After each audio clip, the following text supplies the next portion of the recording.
بسم اللہ الرحمن الرحیم۔ معزز ناظرین السلام علیکم۔ معزز ناظرین، جب حضرت آدم علیہ السلام بہشت سے زمین پر تشریف لائے تو اللہ تعالیٰ سے عرض کی کہ اے اللہ، زمین پر نہ ملائکہ ہے جو تیری تسبیح بیان کرتے ہیں، نہ کوئی عبادت گاہ ہے، جیسا کہ آسمان میں بیت المعمور دیکھا۔ تو اللہ تعالیٰ کے حکم سے حضرت آدم علیہ السلام نے حضرت جبرائیل علیہ السلام کے ساتھ مل کر مکہ زمین پر خانہ کعبہ کی تعمیر کی۔ پھر حضرت آدم علیہ السلام کے بعد حضرت ابراہیم علیہ السلام اور حضرت اسماعیل علیہ السلام نے کعبہ کی بنیاد حضرت آدم علیہ السلام کی پہلے کی بنیادوں پر دوبارہ تعمیر شروع کی۔ معزز ناظرین، رسول اللہ صلی اللہ علیہ وسلم کی پیدائش سے صرف 55 دن پہلے یمن کا بادشاہ ابرہہ ہاتھیوں کی فوج لے کر کعبہ ڈھانے کے لیے مکہ پر حملہ آور ہوا۔ اس کا سبب یہ تھا کہ ابرہہ نے یمن کے دارالسلطنت صنعا میں ایک بہت ہی شاندار اور عالیشان گرجا گھر بنایا اور یہ کوشش کرنے لگا کہ عرب کے لوگ بجائے خانہ کعبہ کے یمن آ کر اس گرجا گھر کا حج کیا کریں۔ جب مکہ والوں کو یہ معلوم ہوا تو قبیلہ کنانہ کا ایک شخص غیظ و غضب میں جل بھن کر یمن گیا اور وہاں کے گرجا گھر میں پاخانہ کر کے اس کو نجاست سے لت پت کر دیا۔ جب ابرہہ نے یہ واقعہ سنا تو وہ طیش میں آپے سے باہر ہو گیا اور خانہ کعبہ کو ڈھانے کے لیے ہاتھیوں کی فوج لے کر مکہ پر حملہ کر دیا، اور اس کی فوج کے اگلے دستہ نے مکہ والوں کے تمام اونٹوں اور دوسرے مویشیوں کو چھین لیا۔ اس میں 200 یا 400 اونٹ عبد المطلب کے بھی تھے۔ حضرت عبد المطلب کو اس واقعے سے بڑا رنج پہنچا، چنانچہ آپ اس معاملہ میں گفتگو کرنے کے لیے اس کے لشکر میں تشریف لے گئے۔ جب ابرہہ کو معلوم ہوا کہ قریش کا سردار اس سے ملاقات کرنے کے لیے آیا ہے تو اس نے آپ کو اپنے خیمے میں بلایا، اور جب حضرت عبد المطلب کو دیکھا کہ ایک بلند قامت، روبدار اور نہایت حسین و جمیل آدمی ہے جن کی پیشانی پر نور نبوت کا جاہ و جلال چمک رہا ہے، تو صورت دیکھتے ہی ابرہہ مرعوب ہو گیا اور بے اختیار تخت شاہی سے اتر کر آپ کی تعظیم و تکریم کے لیے کھڑا ہو گیا اور اپنے برابر بٹھا کر دریافت کیا کہ کہیے سردار قریش، یہاں آپ کی تشریف آوری کا کیا مقصد ہے؟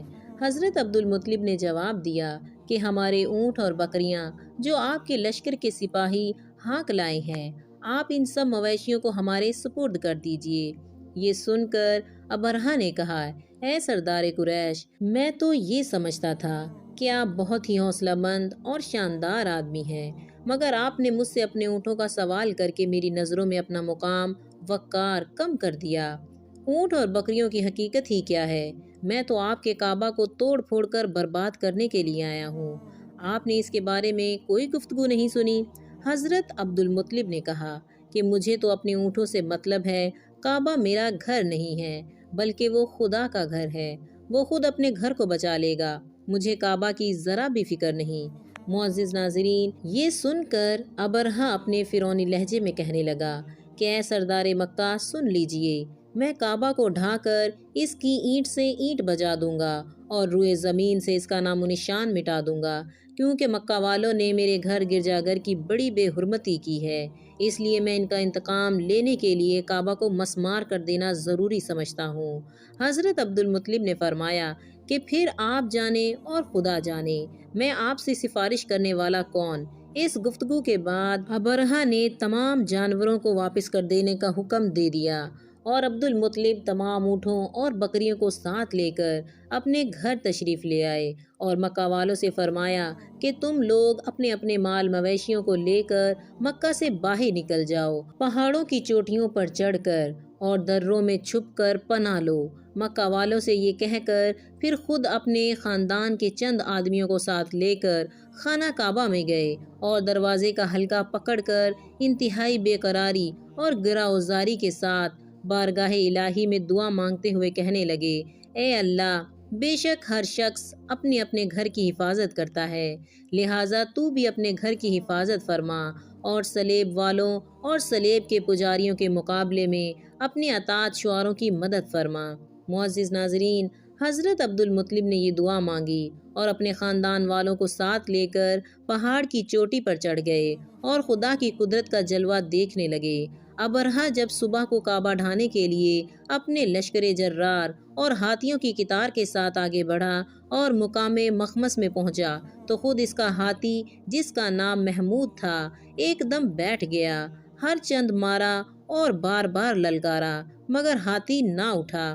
اسی حال میں قہر الہی ابابیلوں کی شکل میں نمودار ہوا اور ننھے ننھے پرندے جھنڈ کے جھنڈ، جن کی چونچ اور پنجوں میں 3 کنکریاں تھیں، سمندر کی جانب سے حرم کعبہ کی طرف آنے لگے۔ ابابیلوں کی ان لشکروں نے ابرہہ کی فوجوں پر اس زور و شور سے سنگ باری شروع کر دی کہ آن کی آن میں ابرہہ کے لشکر اور اس کے ہاتھیوں کے پر خچے اڑ گئے۔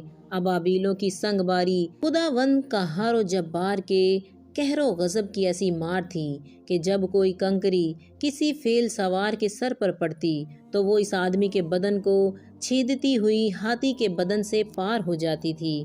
ابرہہ کی فوج کا ایک آدمی بھی زندہ نہ بچا اور سب کے سب ابرہہ اور اس کے ہاتھیوں سمیت اس طرح ہلاک و برباد ہو گئے کہ ان کے جسموں کی بوٹیاں ٹکڑے ٹکڑے ہو کر زمین پر بکھر گئیں۔ چنانچہ قرآن مجید کی سورہ فیل میں خداوند اقدس نے اس واقعے کا ذکر کرتے ہوئے ارشاد فرمایا۔ ترجمہ: کیا تو نے نہ دیکھا کہ تیرے رب نے ہاتھی والوں کے ساتھ کیا کیا؟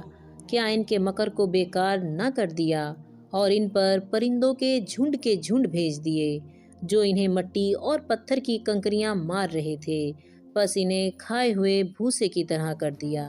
جب ابرہہ اور اس کے لشکروں کا یہ انجام ہوا تو عبد المطلب پہاڑ سے نیچے اترے اور خدا کا شکر ادا کیا۔